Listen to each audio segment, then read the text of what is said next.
اللهم اشفنا واكفنا يا شافي يا كافي قد قلت وقولك الحق وننزل من القرآن ما هو شفاء ورحمة للمؤمنين وقد قلت وله ما سكن في الليل والنهار وهو السميع العليم انما صنعوا كيد ساحر ولا يفلح الساحر حيث اتى انما جئتم بالسحر سيبطله اللہ کیا ہے ان اللہ لا يصلح عمل المفسدین.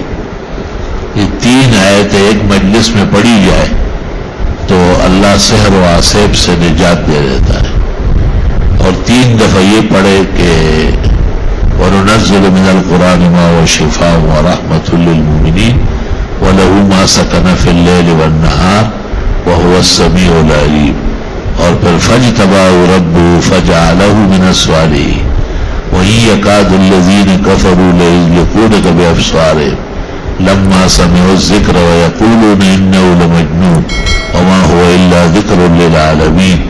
اللہ تعالیٰ نظر بد سے، بدگمانی سے، اتہام سے، شریر سے، فتین سے، مفسد سے، دشمن سے نجات عطا فرما دے گا. صلی اللہ